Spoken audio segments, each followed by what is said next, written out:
Good morning, everyone. Today we are going to start the new chapter, that is the thermodynamics. So, when we start the chapter thermodynamics, we think that what we are going to study in this chapter, thermodynamics. The word thermo suggests the heat, that is the therm. Therm means heat, and dynamics, that is the motion. And as we are studying about the chemistry, so we are going to study the rate of any chemical reaction, the motion of any chemical reaction. So you can see that the thermodynamics is the branch of the chemistry which deals with the rate of any chemical reaction with the therm, and that is called the thermodynamics. But there are some confusions when you study the thermodynamics in physics as well as in chemistry. So when you will find any work in chemistry as a positive, you will find the work in the physics as a negative. जो काम chemistry में आप positive पाएंगे वो physics में negative, जो chemistry में negative पाएंगे वो physics में positive. एक्चुअल में डिफरेंस क्या है दोनों में? थर्मोडायनेमिक्स चेंज हो जाती है क्या? एक्चुअली जब हम केमिस्ट्री में पढ़ते हैं तो हम बोलते जरूर हैं कि हम पढ़ने जा रहे हैं थर्मोडायनेमिक्स, लेकिन हम पढ़ते क्या हैं? We study the thermochemistry. Then what is the difference in between the thermochemistry and thermodynamics? The thermochemistry, in the case of the thermochemistry, we study with the respect of system, and in thermodynamics we study with respect to the surrounding. तो पहले हम यही देख लेते हैं कि what is the system and what is the surrounding. हम इस मार्कर का ही एग्जाम्पल लेते हैं क्योंकि यही मेरे पास इजीली अवेलेबल है. If this marker is a system or a material on which we are going to study the effect of temperature, अगर इस मार्कर पे हम इफेक्ट ऑफ टेम्परेचर स्टडी करने जा रहे हैं कि इस पे गर्मी लगने से क्या होगा, ये गर्म होगा, ठंडा होगा, मेल्ट होगा, ये जो भी इस पे इफेक्ट आएगा, if we are going to study the effect of temperature on this marker, then this marker will be considered as a system. And what is the surrounding? जो कुछ भी इसके अगल बगल है, everything around this marker will be considered as a surrounding. That means the whole universe for any system is considered as a surrounding. किसी भी system के लिए पूरा का पूरा यूनिवर्स एक सराउंडिंग की तरह बिहेव करता है. और अगर ऐसा है कि पूरा पूरा यूनिवर्स सराउंडिंग है तो ऐसा कैसे पॉसिबल है? हम कहते हैं सराउंडिंग में क्या होगा? सराउंडिंग से हीट आएगा, सराउंडिंग में हीट जाएगा, एक्सचेंज ऑफ हीट होगा सराउंडिंग के साथ. तो क्या पूरे यूनिवर्स के साथ हीट का एक्सचेंज होता है? Theoretically yes. थियोरेटिकली आप क्या कहते हैं? फिजिक्स में हम यही कहते हैं कि हीट का ट्रांसफर कब तक होगा? हीट का ट्रांसफर तब तक होगा जब तक जो हीट है वो हर जगह इक्वल ना हो जाए. या फिर ऐसे भी कह सकते हो कि always the heat travel from higher temperature to the lower temperature. And that is the reason if a system is hot, अगर ये मार्कर जिसकी बात कर रहे हैं वो मार्कर गर्म है तो मार्कर से हीट निकलेगा उसके पड़ोसी पार्टिकल के पास, वो गर्म हो गया तो उसने अपने पड़ोसी को दिया, फिर उसने पड़ोसी को दिया, उसके पड़ोसी को दिया, और ये कब तक जाता रहेगा? जब तक कि पूरे यूनिवर्स की हीट बराबर ना हो जाए. प्रैक्टिकली नहीं पॉसिबल है, अलग बात है, लेकिन थ्योरेटिकली ये पॉसिबल है. और हम जब इस तरह के कॉन्सेप्ट देते हैं तो हम थ्योरेटिकल कॉन्सेप्ट ही देते हैं. So theoretically, for any of the system, the whole universe is considered as a surrounding. Clear?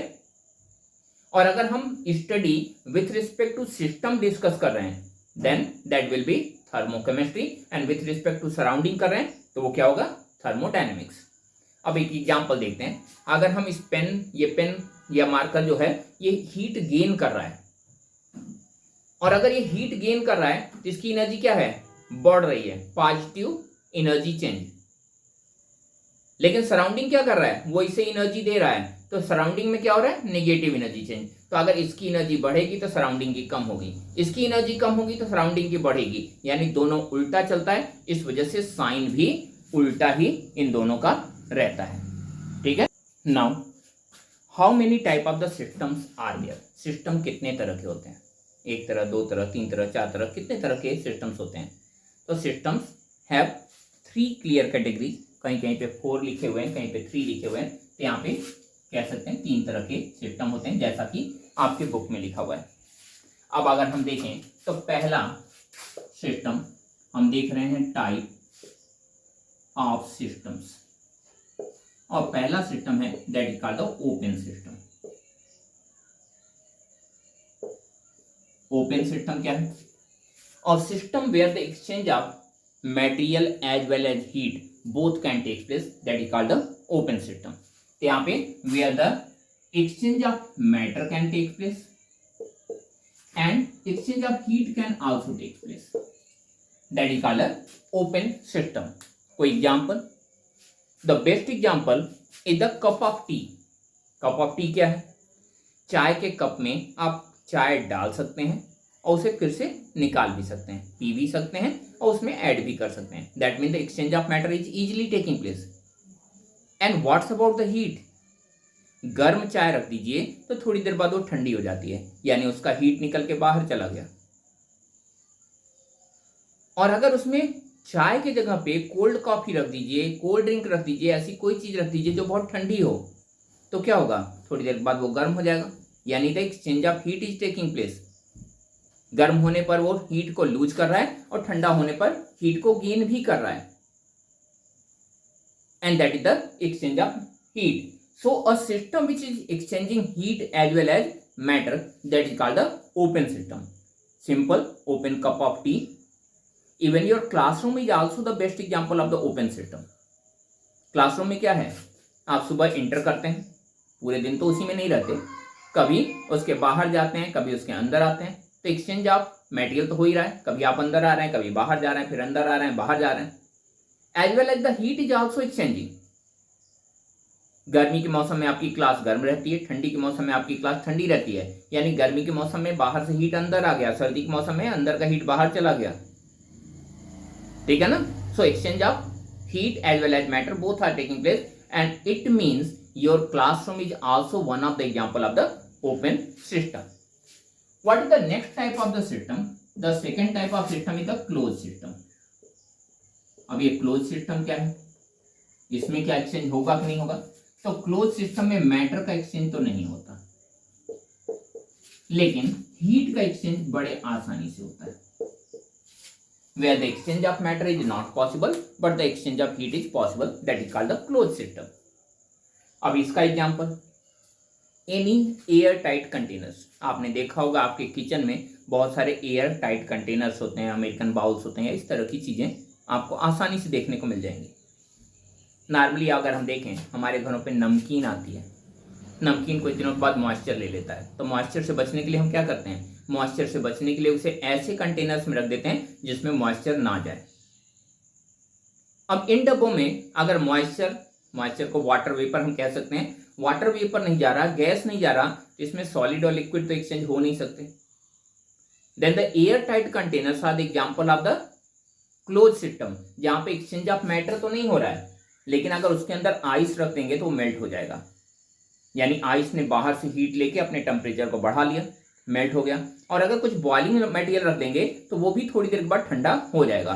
So any of the air tight container is example of the close system. Now the next one, that is called the isolated system.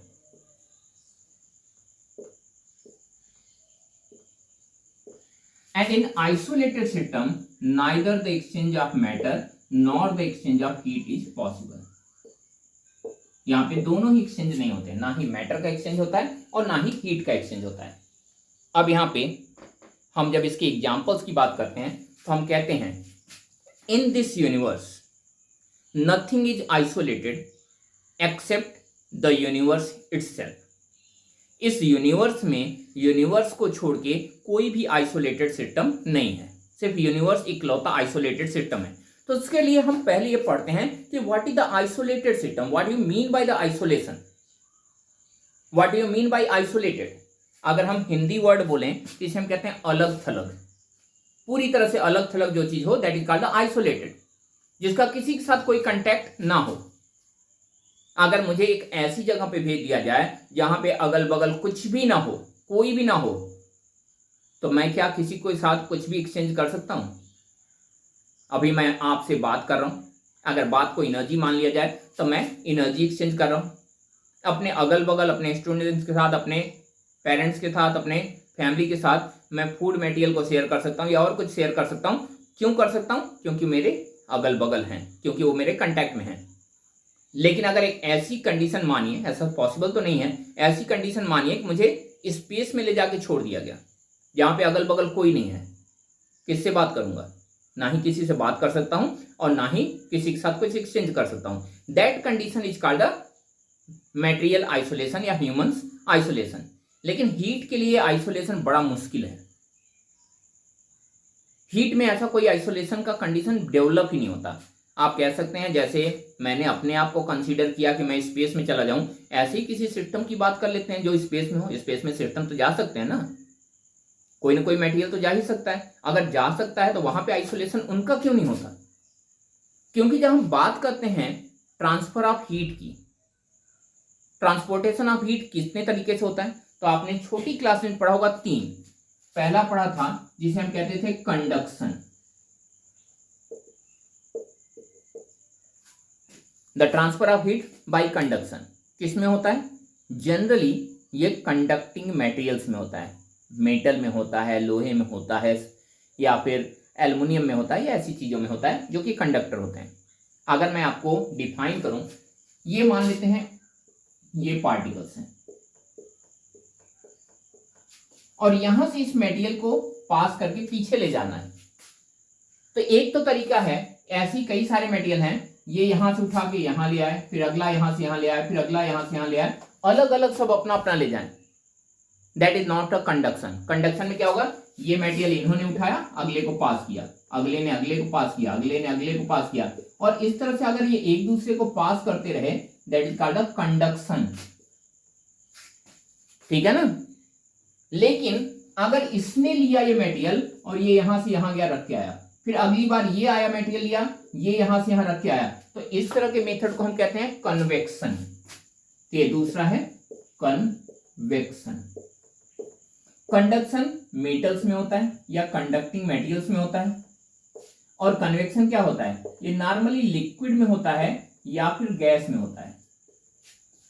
तो liquid और gas convection के through transfer of heat करते हैं, और metals जो होते हैं वो कंडक्शन के थ्रू हीट का ट्रांसपोर्टेशन करते हैं। लेकिन क्या ये दो ही मेथड हैं? जब हम बात करते हैं हीट की, तो हीट का मेजर सोर्स क्या है? सन। और सन से अर्थ तक लाइट आने के लिए वो सॉलिड से आता है कि लिक्विड से? श्योरली वहां से यहां तक सॉलिड तो है नहीं। और आप ये भी जानते हैं कि in between sun and earth there is a vacuum, there is nothing in between these two. अगर कुछ है नहीं तो ट्रांसपोर्टेशन ऑफ हीट कैसे हो रहा है? The transportation of heat is taking place from there, that means from sun to earth in the form of radiation. This method is called the radiation method. और ये रेडिएशन मेथड जो है ये किसी मीडियम की डिमांड नहीं करता। तो अगर कहीं कोई मीडियम की डिमांड नहीं है एक दूसरे से कनेक्ट होने के लिए, एक दूसरे से ट्रांसफर करने के लिए, तो क्या आप रोक सकते हैं ट्रांसफर ऑफ हीट? तब रोका नहीं जा सकता। तब हम ये तब कैसे कह सकते हैं कि यूनिवर्स आइसोलेटेड है? और सारे सिस्टम से तो हीट का ट्रांसफर नहीं रोका जा सकता, क्योंकि वो रेडिएशन के फॉर्म में चला जाएगा। और अगर हीट का ट्रांसफर नहीं रोका जा सकता तो ये आइसोलेटेड सिस्टम का कंडीशन को फॉलो नहीं करेगा, हीट का ट्रांसफर होता रहेगा। तो यूनिवर्स में क्यों नहीं हो रहा? अब यूनिवर्स का कॉन्सेप्ट भी आप लोगों को याद ही होगा, फिर भी मैं एक बार फिर से बता दे रहा हूं that what is the universe.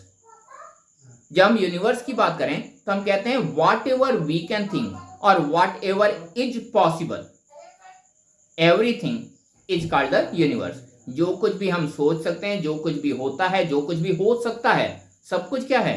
That is a part of universe. अगर सब कुछ पार्ट ऑफ यूनिवर्स है तो यूनिवर्स अपनी हीट को देगा किसे? और कोई लेने वाला नहीं है और कोई उसे देने वाला नहीं है, क्योंकि यूनिवर्स के अलावा कुछ है ही नहीं। अभी तक का बेसिक कॉन्सेप्ट जो है उसे पढ़ें तो डॉक्टर हॉकिंस जरूर कहते हैं कि इसके अलावा भी बहुत सारे यूनिवर्स हैं, लेकिन उस कॉन्सेप्ट को अभी हम लोग टेक्स्ट बुक लेवल पे तो कहीं पे भी नहीं पढ़ते हैं, और ना ही मैंने उसके बारे में बहुत ज़्यादा पढ़ा है। तो यहाँ पे अगर यूनिवर्स के अलावा कुछ भी नहीं है तो यूनिवर्स अपने हीट को कहीं ट्रांसफर भी नहीं कर सकता, और अगर ऐसा है then the universe itself is a isolated system. तो पहले का एग्जांपल था ओपन कप ऑफ टी और ओपन रूम क्लासरूम, दूसरे का एग्जांपल था any of the air tight container, और तीसरे का एग्जांपल द यूनिवर्स इटसेल्फ। तो क्या ये सिर्फ तीन ही तरह के सिस्टम होते हैं कि इसके अलावा भी कोई सिस्टम होता है? एक और सिस्टम होता है जिसे बुक में दिया नहीं है लेकिन पूछा रेगुलर जाता है, and that system is called adiabatic system.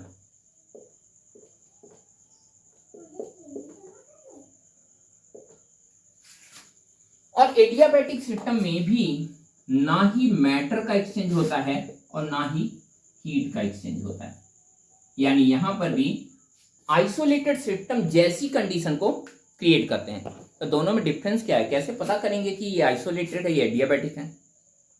अगर सिस्टम को ऐसी कंडीशन प्रोवाइड की जाए कि वो अपने एक्सचेंज को कर ना सके, exchange of heat exchange of matter possible ही ना हो, then that is called the isolated. लेकिन पॉसिबल तो हो, दूसरे सिस्टम अगल बगल तो हों, लेकिन एक्सचेंज ऑफ हीट और मैटर होने ना दें, जबरदस्ती ना होने दें, then that is called the adiabatic system. अगर हम इसका हिंदी नाम पढ़ें तो इसका हिंदी नाम होता है रुद्धोष्ण।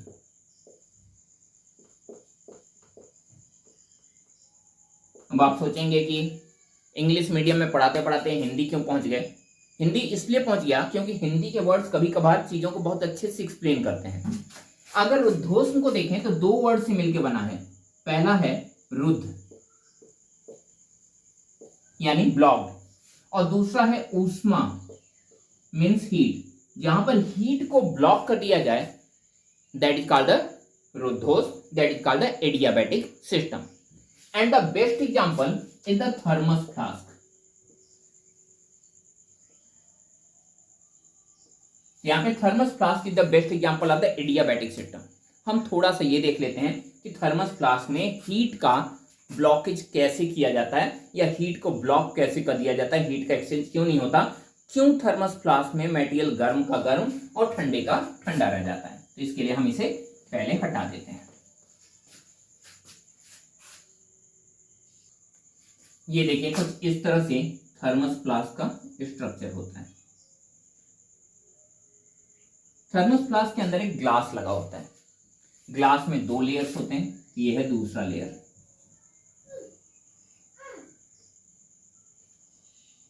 और इस दोनों लेयर के बीच में वैक्यूम क्रिएटेड होता है, ये है आपका वैक्यूम, और इनर सरफेस पे इसके सिल्वर की कोटिंग होती है। तो ये है आपका सिल्वर कोटिंग, ये सिल्वर की कोटिंग है और साथ में वैक्यूम क्रिएटेड है। ऊपर से ढक्कन लग ही जाएगा, उसके बारे में कुछ बताने की जरूरत नहीं है। अब मान लेते हैं इसमें कोई गर्म चीज डाल दी है, चाय डाल दी है, कॉफी डाल दी है, जो भी आपको पसंद है वो डाल लीजिए।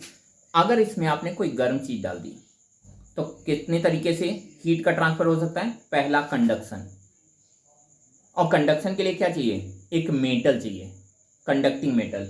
यहाँ पे जिस मटेरियल से बना हुआ ये ग्लास है, पहली बात ये मेटल नहीं है, ग्लासेज कंडक्टर भी नहीं होते, और उससे भी खास बात इन दोनों के बीच में वैक्यूम है, यानी कोई मटेरियल ही नहीं है। जब कोई मटेरियल नहीं है, ना ही गैस ना ही लिक्विड ना ही सॉलिड, तो ना ही कंडक्शन पॉसिबल है ना ही कन्वेक्शन पॉसिबल है। That mean the transfer of heat by the convection and conduction is not possible under these of the circumstance. बचा क्या? रेडिएशन, जिसमें किसी मीडियम की जरूरत ही नहीं पड़ती। उसके लिए क्या किया? सिल्वर की कोटिंग कर दी। अब सिल्वर कोटिंग की क्या खासियत होती है?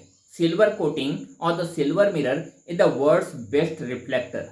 अब यहां से जब हीट निकलेगा तो हीट क्या होगा? यहां से रिफ्लेक्ट होकर यहां जाएगा, यहां से रिफ्लेक्ट यहां जाएगा, यहां जाएगा, यहां जाएगा, यानी थर्मस फ्लास्क के अंदर ही टहलेगा, कहीं बाहर नहीं जा सकता। तो जो हीट बाहर जाना था वो तीन फॉर्म में जा सकता था, तीन वे में जा सकता था। पहला कंडक्शन, दूसरा कन्वेक्शन, तीसरा रेडिएशन। वैक्यूम क्रिएट करके हमने कन्वेक्शन और कंडक्शन को पहले ही ब्लॉक कर दिया और रेडिएशन को इस सिल्वर मिरर के थ्रू ब्लॉक कर दिया, यानी now the exchange of heat and matter both can not takes place. So these were the 4 different type of the systems, open, close, isolated and adiabatic. In next class we will study about the state functions.